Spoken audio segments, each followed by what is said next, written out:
stage where they can probably press a button or whatever, or program something, and you start to feel some pain. They are heading there now. This is what they are doing. The fourth industrial revolution. And by the way, when does God cut off a generation? What level? There is no fifth generation. To the third, I visit the iniquity and the sins of the people from the third to the fourth generation. So this is the last one. Right there. This is right here, so right here, brothers and sisters. And they control this. People like our organization, as I said before, the World Health Organization, the United Nations. Listen to this. You remember what it and by the way, when you look at organizations like the United Nations, that is the Babylonian system, the Babylonian medicine, the Babylonian health system. Look at what they are planning to do. Remember, what is the common good? Remember what Nimrod and Nebuchadnezzar did? They forced the conscience. Listen to what this says. Explain how the World Health Organization might fight future pandemics. So they might prepare.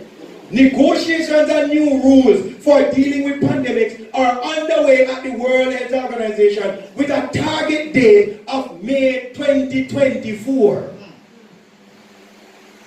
for a legally binding agreement to be adopted by the United Nations Health Agency, 194 member countries. What is they talking about? They're talking about a pandemic treaty wherein the governments, them, you know, and Brother Paul would have read many of the documents. When you read the documents, it sounds good. It sounds good, it sounds nice. But the language, brothers and sisters, is really leading up to the sovereignty of nations to be given up to the World Health Organization so that they can tell the countries what to do. So they force vaccinate, force this, force that, force this, and this is to be done for the common good. And let me prove this to you now. Say this is coming from Babylon, Israel. Watch this. Watch this. I soon show you. World Health Organization leader supports Pope's call for fair access to vaccine. Remember what he said, brothers and sisters, that as a child, as a mother, how does he communicate? He said what? Letters to his what? Children. This is one of them. The head of the World Health Organization has been strongly advocating rapid, fair, and equitable, see the word there? Equitable access to potential COVID vaccines worldwide. Voice support for Pope Francis' similar call for global protections. They love him. They love him, brothers and sisters. How do we know that this is Babylonian in nature? Well, the Bible, look, history tells you. The first pharmacy, history of pharmacy. Babylon, druid of ancient Mesopotamia, often called the cradle of civilization, provides the earliest known record of practice of the art of apothecary. Practitioners of healing of this era were priests, pharmacists, and physicians all in one. Does that sound familiar, brothers and sisters? I know the same thing I'm going on. Huh? Who forced everybody to go take whatever, go take the vaccine? Eh? Priests, pharmacists, and physicians. The government of Jamaica called upon the priests to encourage and to push. Yes, including us. Yes, to push these things. Yes, this is God's method of. No, by the way, let me say this with a disclaimer. I am not saying that if you have medication, you should go home now, go dash them away and say, Brother Burke, the elder, the preacher, say if you don't dash them, pill them, and then when you kill over there, now everybody wants to me. No, that's not what I'm saying. What I'm saying is that this is not God's ultimate way of healing. Preach the word. You understand what I say, church? And what we do, and medical missionaries who are properly trained will do that. What they will do is that, yes, they will say, all right, continue taking the medication. But the objective is to get you off. So because what? The body now will respond same time just so. So guess what? They will work on you. Work on you. So if you take 3 pills, you take 2, then you take 1. I understand what I'm saying, church. So when I go home now, go dash your medication, they will kill over and then I won't blame me. So they make it clear. And by the way, I'm not saying, brothers and sisters, that the system that we have not saved people's lives. They have. It would be foolhardy for me to come up here and preach that.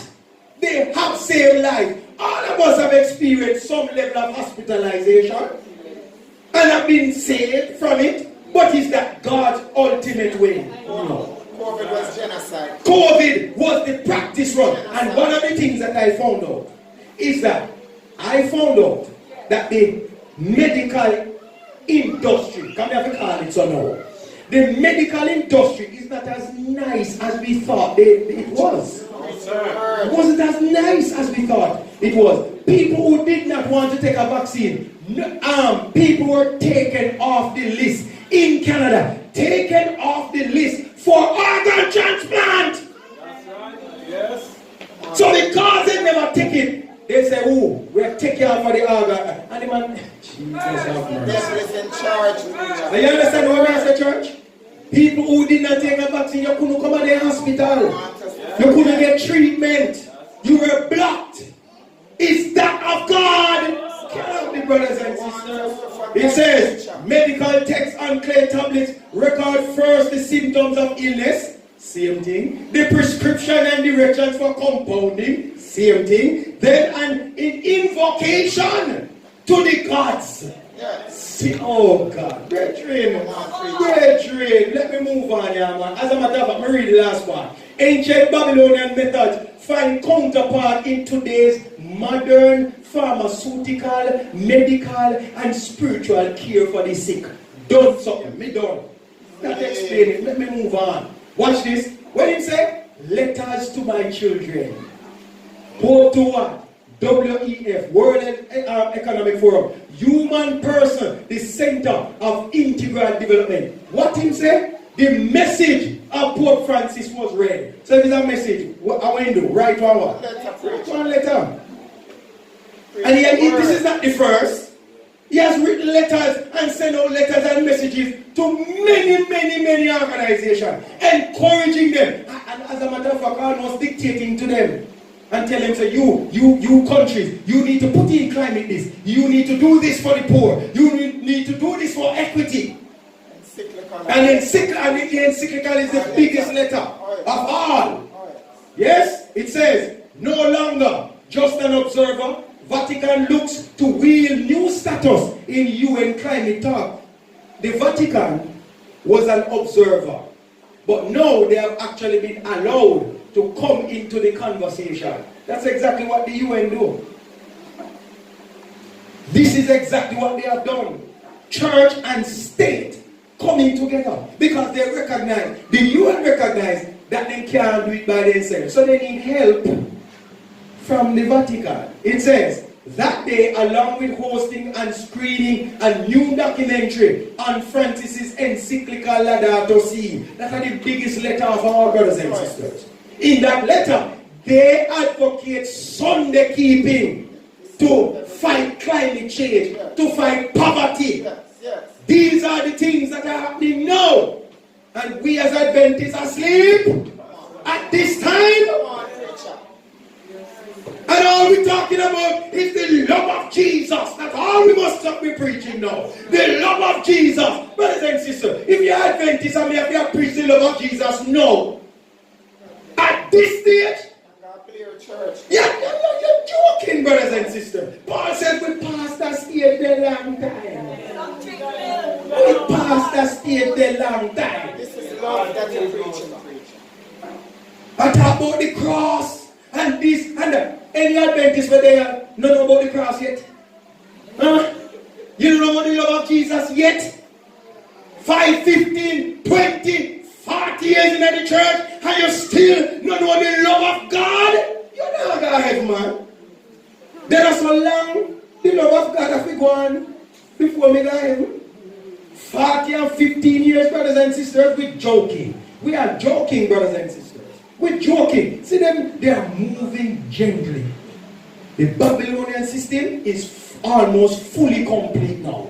Almost fully complete. It says, he called the Pope's voice. He's influencing an essential contribution FCCC and Paris Agreement, a concrete sign of Francis' encouragement and hope. You see, he's giving them love, encouragement, hope. What does mothers do? Yes, give them love, encouragement, embrace them, let them feel, loved and accommodated.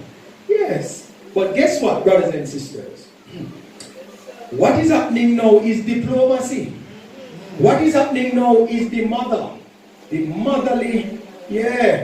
but and every mother nice. And every mother nice.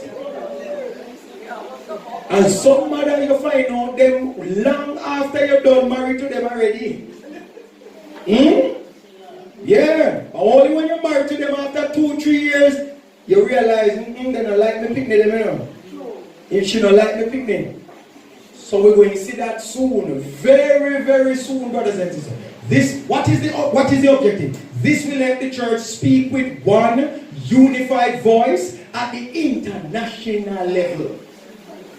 And to promote not only best practices, but even more importantly, the more robust, ethical, moral, and spiritual framework that the negotiation desperately needs. So the UN is saying, we need somebody more spiritual to come in and assist us.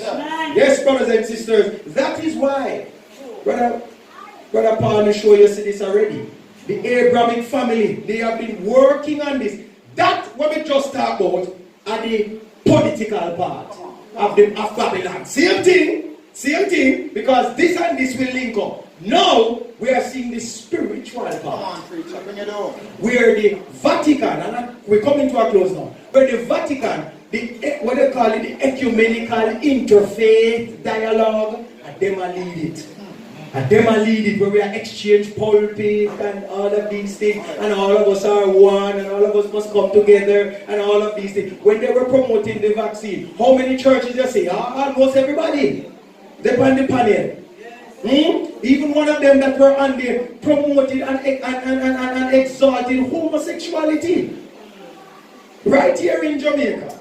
It says, EU, Abrahamic Family House, opens for who? Christians, Jewish, Muslim worshippers, and all you need to know. They did this recently where they built 3 temples for the 3 religions. And you know who led out in this? Same Vatican, same Pope Francis. Listen to this, such was the dream of Pope Francis and Grand Imam Ahmed Al-Tayyib. He has been talking to them for a very long time. They are coming together, brothers and sisters. What is wrong with us? What we are doing? We are trying to put down our sister white and I put down our writings.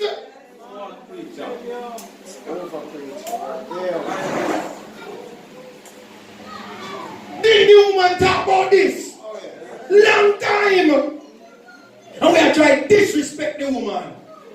After the woman are trying to help with. But just like John the Baptist, we're going to cut off our head. Listen to this. Who in 2019 signed an historic pledge calling for peace and brotherhood between religions and nations, following each religion's building traditions. Watch this. The mosque is oriented toward Jerusalem, and the church is oriented to the east, the direction of the rising sun. Very significant. Because what they are saying is that the Christianity is tied to Sunday worship. That's exactly what it is saying. And who promotes Sunday worship like the Vatican? Yes? Catholic leaders open new church in EAU's Interfaith Abrahamic House. Listen to this, brothers and sisters. We went through this already. Alright? Watch this now, brothers and sisters. And this has been going on for a long time. Listen to what he said. A supermarket of religions. God, this is God's will.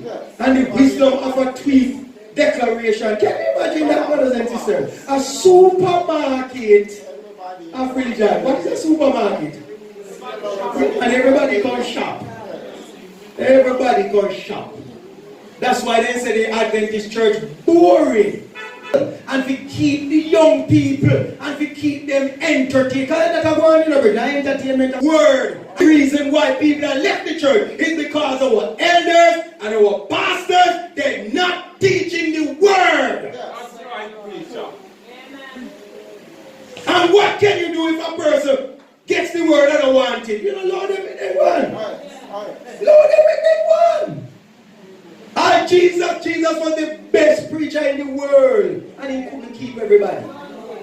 Couldn't keep everybody. So if nobody don't want to stay in the church because of the word, I mean, how much can we really entertain people as a church? Tell me. How long can we do that for? Huh?